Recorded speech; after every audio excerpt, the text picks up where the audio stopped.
Welcome back after the break. और खुसूसी transmission का सिलसिला जारी है बजट 2024-25 के हवाले से, और बात हो रही है कि कितना टैक्स कलेक्शन होगी, कितना रेवेन्यू इकट्ठा होगा, किन किन सेक्टर्स पे टैक्स लगेगा, क्या जो ब्रॉड बेस जो है वो टैक्स को किया जाएगा या फिर नहीं, और जो पहले से टैक्स दे रहे हैं क्या उन पर मजीद बोझ पड़ेगा। इस सारी सूरत हाल पर हम बात कर रहे हैं। पैनल हमारे साथ मौजूद है, हमें स्टूडियो में ज्वाइन कर चुके हैं सरदार ताहिर साहब, प्रेसिडेंट रियल एस्टेट एसोसिएशन। बहुत शुक्रिया आपने वक्त दिया। सबसे पहले तो आपसे यही पूछना चाहूंगी कि how would you define the last 1 year economically. Miftah Ismail साहब ने भी इस हवाले से बात की थी, उन्होंने कहा था कि बहुत ज़्यादा वक्त था लेकिन हुकूमत ने वक्त ज़ाया किया है। थैंक यू वेरी मच जी। मैं सबसे पहले तो जान को रहूँगा मिफ्ता इस्माइल साहब की ही। उन्होंने 2022 में जिस वक्त बजट पेश किया था तो उन्होंने ये फरमाया था कि चूँकि रियल एस्टेट पे इन्वेस्टमेंट बहुत ज़्यादा हो रही है तो लिहाजा हम इसको स्क्वीज़ कर रहे हैं ताकि यहाँ से निकल के इंडस्ट्री लगे या दीगर शोबों में सरमायाकारी हो। तो माशाल्लाह उनके विजन के मुताबिक 7E लगाया उन्होंने, गेन टैक्स की और बाकी चीज़ें वो बढ़ा दी, और उसके बाद माशाल्लाह ये काम हुआ कि 2022 तक $11 दुबई की मार्केट में पाकिस्तान से लग चुका। तो ये उनका कंट्रीब्यूशन है इस पाकिस्तान की इकोनॉमी में। आज वो बैठ के बड़ी बड़ी बुलंदो बाग दावे और बड़ी जहानत और फतानत और मतानत की बातें करते हैं, लेकिन ये उस वक्त जब उन्होंने असेंबली में कहा था कि हम इसलिए टैक्स लगा रहे हैं, तो क्या वो $11 बिलियन इन्होंने पाकिस्तान में इन्वेस्ट करवा दिए? क्या वो फैक्ट्रियों में लग गए?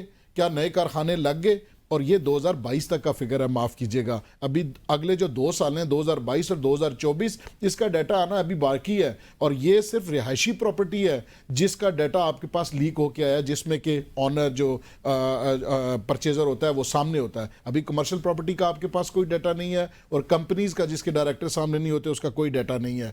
तो ये 25 से 30 बिलियन डॉलर की बात है। तो मिफ्ता इस्माइल साहब तो कहें कि आप तो मेहरबानी करें, हमें कोई अकल मतानत फतानत जहानत की बातें आप हमें ना सिखाएं। आपने जो इस मुल्क के साथ किया है वो कोई दुश्मन भी नहीं कर सकता। आपके इस एक्ट की वजह से लोगों ने दुबई में जाके रियल स्टेट में ही इन्वेस्टमेंट की है। कंस्ट्रक्शन के प्रोजेक्ट ही वहाँ पे हुए हैं जहाँ पे रेगिस्तान है। तो ये हमारे पास नखलिस्तान है क्या? हमारे पास 4 मौसम है, हमारे पास 26 करोड़ आबादी का मुल्क है। दुबई में इस वक्त 2 लाख यूनिट सरप्लस हो गया है, और वो 2030 तक ये कोशिश कर रहे हैं कि उनका जो कम अज़ कम जो पॉपुलेशन है वो डबल हो जाए, ताकि मज़ीद 8 लाख यूनिट्स की जो रिक्वायरमेंट है, वो नीड है, वो क्रिएट हो। और हम 26 करोड़ आबादी का मुल्क हैं। इस वक्त करोड़ घरों की हम डेफिशिएंसी में हैं। 0.7% हर तरफ इजाफा होता जा रहा है, और हर साल FBR जैसे नालायक महकमे को सिर्फ एक टास्क दिया जाता है कि आपने टैक्स नेट बढ़ाना है। और उनकी जो दलील है टैक्स नेट बढ़ाने की वो ये है कि जिसके ऊपर 1% है उसके ऊपर फाइलर के ऊपर 5% कर दो, 5 से 7% कर दो, जो 7E लगा दो। ये कौन सा नेट बड़ा है? नेट तो ऐसे बढ़ता है कि बेस ब्रॉड हो, नए टैक्स पेयर तलाश किए जाएं, उनको लाके इस नेट के अंदर शामिल किया जाए, जाए कि वो जो आपके पास मौजूद हैं हर साल आप अपने ऑफिस में सरदार साहब, जब आप गुफ्तगू कर रहे हैं तो अभी हेडलाइंस के ऊपर जो हमारी ब्रेकिंग न्यूज़ चल रही है उसमें मजीद सख्तियाँ करने का फैसला किया गया है। आइंदा माली साल में सिमें भी बंद की जाएंगी, फ़ोन भी बंद किए जाएंगे और छोड़ा नहीं जाएगा नॉन फाइलर को। एक तो ये पहलू ज़रूर बात करें कि क्या मईशत जो वो डंडे से ठीक होती है या इन्वायरमेंट ठीक करने से होती है? नंबर 1। नंबर 2, एक और सवाल जो देखे, एक आम आदमी का सवाल, मेरे जैसे आदमी का भी, कि जो सैलरीड क्लास हैं, ये जो ऑलरेडी टैक्स नेट के अंदर है उसके ऊपर बर्डन बढ़ता है। आप भी ये बात कर रहे थे जो पहले से उनके ऊपर और हम कितना बोझ डालेंगे। आम आदमी ये समझता है कि जो रियल स्टेट सेक्टर है उसके अंदर एक एक डील जो है वो करोड़ों करोड़ों रुपए की होती है, अरबों रुपए की डील्स होती हैं, और शायद उनका ख्याल है कि आप पे जितना टैक्स बनना चाहिए उतना नहीं, शायद थोड़ा दिया जा रहा है। तो क्या ये इंप्रेशन दुरुस्त है कि आप टैक्स थोड़ा दे रहे हैं, और अगर $25 अरब बाहर गया तो उसका मतलब है कि इतना पैसे वाले ये हैं तो बाहर लेके जा रहे हैं, तो फिर अपनी इकोनॉमी के अंदर टैक्स की सूरत में या एक रीजनेबल तरीके की सूरत में कंट्रीब्यूट कैसे नहीं होता? सर मुझे ये बताइए कि अगर करोड़ की या अरब की या अभी आपने पिछले दिनों एक फिगर देखा होगा कि एक दिन की जो ट्रांजैक्शन थी दुबई में रियल एस्टेट के अंदर, वो 98 बिलियन या ट्रिलियन के करीब भी हुई हैं। मुझे ये बताइए कि ये जो 1 बिलियन की ट्रांजैक्शन करता है, जो गवर्नमेंट ऑफ पाकिस्तान ने टैक्सेस लगाए हैं, क्या वो टैक्सेस पे किए बगैर ट्रांसफर करवा सकता है? वो 236C पे करता है। जो बायर है 236 के, advance tax, gain tax, 7E, उसके अलावा ट्रांसफ़र के चार्जेस, रजिस्ट्री करा रहा है तो रजिस्ट्री की रजिस्ट्रेशन 10 से 12% तो वो टैक्स पे कर रहा है। दुबई में तो 4% टैक्स है, तो आप मज़ीद उसकी क्या जान लेंगे कि वो ना, और इसके अलावा वो क्या, और आपको जो आपने गवर्नमेंट ऑफ पाकिस्तान ने टैक्स लगाया था जो 2021 में 1% था, वो आपने बाद में आके 2023 कर दिया, 3% कर दिया। वो जो 3% था उसको आप कह रहे हैं कि हम 5% और 7% तक लेके जाएंगे।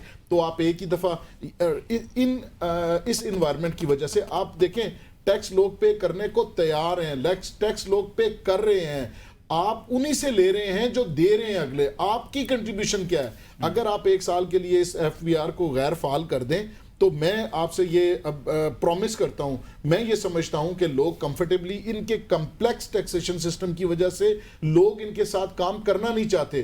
टैक्स पे करना चाहता है, वो पे कर रहा है, लेकिन घर से बिजनेसमैन निकलता है, दफ्तर पहुंचता है, 3 नोटिसेस उसका इंतजार कर रहे होते हैं, फिर एक विशेष सर्कल है, बिजनेसमैन के साथ डील होती है, उनको डील करके उनका क्या गवर्नमेंट के खजाने में ये जमा करवाते हैं। आप जिस तरह सरदार साहब बोल रहे हैं, मुझे लगता है आप यहाँ से तो 2 नोटिस और आए हुए हैं सर। मैंने कई दफा पहले भुगते हैं, और भी भुगत लेंगे सर। मैं ये कहता हूँ, देखिए हम एक आम आदमी की बात कर रहे हैं, हम पूरे पाकिस्तान की बात कर रहे हैं, हमें इस मुल्क से प्यार है, हमारा सारा स्टेक इस मुल्क के अंदर है, हम रोजी रोटी इस मुल्क के अंदर कमा रहे हैं। ये इन लोगों के पास इनके बच्चे बाहर पढ़ते हैं, ये वो लोग हैं कि जो मरात याफ्ता तबका है। सैलरीड क्लास जो है, उस सैलरीड क्लास के ऊपर भी आसान काम है कि हर दफा 2-3% स्लैब उनका बढ़ा के उनके ऊपर टैक्स लगा दें। हम जो टैक्स गुजार हैं उनके ऊपर ये आसान तरीन तरीका है। इसमें FBR की क्या कंट्रीब्यूशन है? आपका जो सेक्टर है वो हमेशा से तनकीद की जद में तो रहा है और यही कहा जाता है कि आपकी कंट्रीब्यूशन होती है। जावेद साहब, इससे पहले ब्रेक में आप एक बात कर रहे थे इंडस्ट्रीज के हवाले से, हैवी इंडस्ट्रीज की सूरत हाल क्यों है?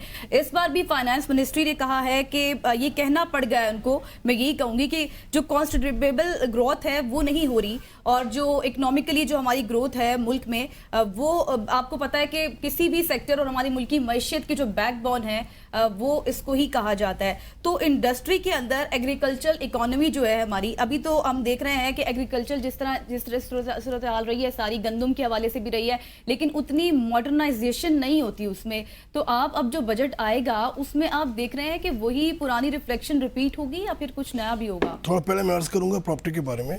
देखिए, गवर्नमेंट ने एक सिस्टम बनाया हुआ है कि आप एक प्रॉपर्टी लेते हैं, गवर्नमेंट ने उसकी वैल्यूएशन मुकर्रर की हुई है, आपने उस पर ले ली, और फिर गवर्नमेंट की वैल्यू ही मुकर्रर है जिस पे आप बेच देते हैं। तो आपने टैक्स देना होता है बाइंग पे और सेलिंग पे, वो आपने दे दिया। अब गवर्नमेंट ये करती है असल में कि टैक्स कर रही है, अब उसको मज़ीद टैक्स करने के लिए इस तरह टैक्स लगाती है जिस तरह 7E लगा है कि आपकी प्रॉपर्टी है, आप किसी वजह से वो ज़ेर इस्तेमाल नहीं है, तो वो कह रहे हैं जी आप उसकी वैल्यू निकालें, उसका 20% करें और फिर उसका 5% टैक्स जमा करा दें। ये दुनिया में कहीं नहीं है। तो इससे ये ऐसा होता है, जो इन्वेस्टर है वो भाग जाता है, बाहर भाग जाता है कि मैं यहाँ पैसे क्यों रखूँ। तो ये गवर्नमेंट को चाहिए कि जो प्रोडक्टिव चीज़ें नहीं है उस पर टैक्सेशन ना करे। ये जो टेम्प्रेरी है ना अरेंजमेंट, उनके पैसे आ जाएँ तो ये इंडस्ट्री के लिए अच्छा नहीं होता। दूसरी मैं एक और बात करूँगा, जब भी आपने बात की थी कॉटेज इंडस्ट्री की, देखिए हमारे मुल्क में आज से ना 20 साल पहले इंडस्ट्रियल डेवलपमेंट बैंक्स होते थे, जिस तरह IDB था, बैंकर्स इक्विटी था, नेशनल फाइनेंस कॉर्पोरेशन थी, वो सारे ना 5-6-7% पे कॉटेज इंडस्ट्री को लोन्स देते थे और वो इंडस्ट्रियाँ लगती थी। अब कोई ऐसा बैंक मौजूद नहीं है पाकिस्तान में जो कि इंडस्ट्री को एज इंडस्ट्रियल लोन देता हो। यानी आपने अगर प्रोजेक्ट करना है तो आपने 22% से करना SME बैंक पूरा बनाया गया था एक ज़माने में, आप गया सर, उसमें सर कोई स्पेशल मार्कअप रेट नहीं है। यानी आपने मार्केट, अब 22% पे कौन सी इंडस्ट्री लग सकती है सर? तो इसलिए हमारी जो मुल्क में इंडस्ट्री जो है वो लगनी बंद हो गई है और वो नेगेटिव में चली गई। अब जो आपने बात की थी दूसरी कि नेगेटिव ग्रोथ की, देखें जिस तरह गवर्नमेंट ने इकॉनमी कंट्रोल करने के लिए उसकी जो स्पीड को स्लो करने के लिए जब मार्कअप को बढ़ाना शुरू किया, तो उसका रिजल्ट ये हुआ कि हर इंडस्ट्री ने अपनी प्रोडक्शन कट कर दी, डिमांड खत्म होगी। तो वो जब कट हुई तो नेचुरली फिर उसकी नेगेटिव ग्रोथ होगी। अगर आज मार्कअप आप 7-8% पे ले आएंगे तो यही इंडस्ट्री पॉजिटिव हो जाएगी। तो फिर इसको सारी सूरत हाल को जिस तरह आप कह रहे हैं नेगेटिव है, तो फिर पॉजिटिव करने के लिए हुकूमत क्या उसके लिए यही देखिए, मैंने कहा ये फौरी नहीं हो सकता कि आप आज कोई स्विच ऑन कर देंगे, हमें इसके लिए फौरन इन्वेस्टमेंट चाहिए, हमें फॉरेन एक्सचेंज रिजर्व्स चाहिए लॉन्ग टर्म, फिर आप उस स्पीड पे जाएंगे। अगर आप ऐसे ही कर देंगे तो फिर जिस तरह पहले हुआ दोबारा वही और हो इसमें जाएगा। एक मेरा ये ख्याल है कि इसमें एक आपको एक तवील अरसे के लिए एक तो पॉलिसीज़ में क्लैरिटी होनी चाहिए, एक इन्वायरमेंट बड़ा वाज़े, रास्ता बड़ा वाज़े होना चाहिए, सिमत बड़ी वाज़े होनी चाहिए, और फिर एक मुस्तहकम निज़ाम होना चाहिए सियासी तौर के ऊपर भी और सारी सूरत हाल के सर ऊपर भी। इसमें कुछ चीज़ मैं अर्ज़ करूँगा कि ये जो बजट मेकिंग है ना, ये बड़ी आइसोलेशन में गवर्नमेंट करती है। इसके अंदर ना गवर्नमेंट को जो अच्छे बिजनेसमैन हैं, अच्छे टैक्स पेयर हैं, हर इंडस्ट्री से, हर शोबे से लेने चाहिए और उनकी इनपुट लेनी चाहिए, क्योंकि बजट इस तरह बनता है कि पता छुपाया जाता है क्या हो रहा है, क्या अब जिस तरह हम बैठे पता नहीं क्या होने वाला है। ऐसा नहीं होना चाहिए, मैं पता होना चाहिए गवर्नमेंट क्या है, क्योंकि हमारी इनपुट से ना ये होगा, जो टैक्स लगेगा वो पैसे भी आएंगे और पॉजिटिव इम्पैक्ट होगा। अभी जो होता है ना, ऑल ऑफ सडन एक धमाका कर देते हैं, फिर प्रोटेस्ट होते हैं, स्ट्राइक्स होती हैं, तो सारा मकसद फिर उसको तब्दील करते हैं। बस साहब ये आपसे दो चीज़ें आपने बड़ी वैल्यूएबल बातें की थी, एक तो जो सर्विसेज सेक्टर में आईटी का और हॉस्पिटैलिटी का।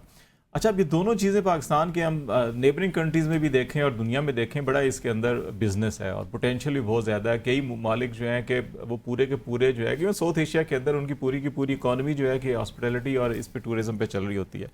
इन दोनों सेक्टर्स में पाकिस्तान में बदकिस्मती से law and order, security issues और कल्चरल इश्यूज़ भी, कि आपके बहुत से एरियाज़ तो हैं वो तो वैसे ही आउट ऑफ बाउंड है। क्या पता जहाँ सबसे अच्छे एरिया जहाँ पे सबसे ज़्यादा टूरिज्म और ये सारा बिजनेस ग्रो कर सकता है, वो जो है कि आउट ऑफ बाउंड हो जाते हैं। और दूसरा आईटी में भी अब देखें कि हमें जिस तेज़ी के साथ हमने ग्रो किया था, उस तेज़ी के साथ ही इसके अंदर जो है कि एक स्टॉप ओवर भी लगा हुआ है कि कहीं ना कहीं बदकिस्मती से हमारी पॉलिटिकल सिचुएशन ऐसी होती है कि हम खुद भी रिस्ट्रिक्शन लगाना शुरू कर देते हैं, खुद ही इसको रोकना शुरू कर देते हैं।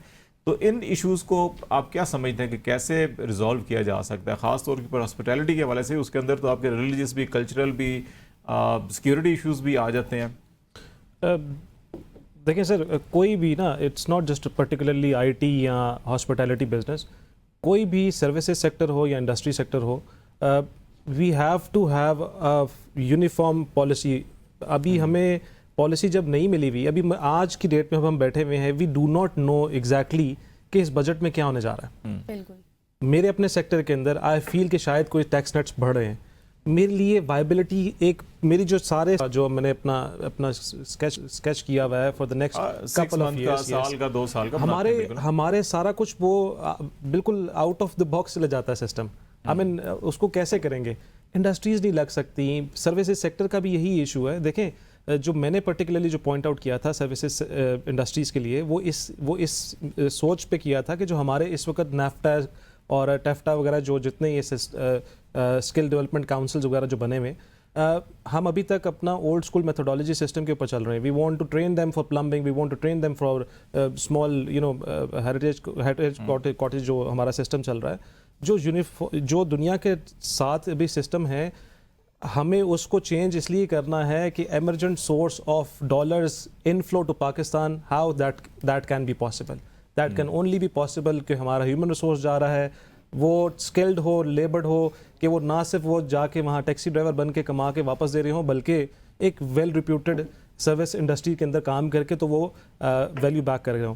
दूसरा जो आईटी है, देखें आईटी मुझे ये समझ आती है कि IT is now the ultimate source of Pakistan in terms of having export increase. बाकी इंडस्ट्रियल ग्रोथ करना, एकदम जो आउटलुक हमारा 2022 में पॉजिटिव था 22% के ऊपर, 18% के ऊपर, एकदम नेगेटिव होके -9% पे आ जाना 2023 में, 24 में I do not know what is going to be. ये इतना ड्रामेटिक चेंज कैसे पॉसिबल है? Electricity, Pakistan is basically an import orientated country. Across the sector जितने भी देख लें, हम अपना फॉसिल्स पहले इंपोर्ट कर रहे होते हैं, ऑयल हमारा इंपोर्ट हो रहा है, हमारा ट्रेड बैलेंस आउट हो जाता है। ऑयल के इंटरनेशनल मार्केट में ऑयल की प्राइसेस इंक्रीज करती हैं तो हमारा यहाँ से बजट आउट होने लग जाता है। सो पहले ऑयल महंगा लेंगे, फिर ट्रांसपोर्टेशन सारी उससे महंगी हो जाती है, कॉस्ट ऑफ डूइंग बिजनेस मेरा महंगा हो जाता है, देन हर बजट के अंदर ऑब्वियसली इन्फ्लेशन इंक्रीज कर रहा है। चीज़ों को इंपोर्ट करते हैं। अहमद साहब, आपने बिल्कुल पॉइंट्स जो रेस किए हैं, इस पर ब्रेक के बाद बात करेंगे। आम चीज़ें हैं जिन पर हम डिस्कशन करेंगे, पैनल हमारे साथ मौजूद है, लेकिन इस वक्त हुआ एक ब्रेक का। Stay with us.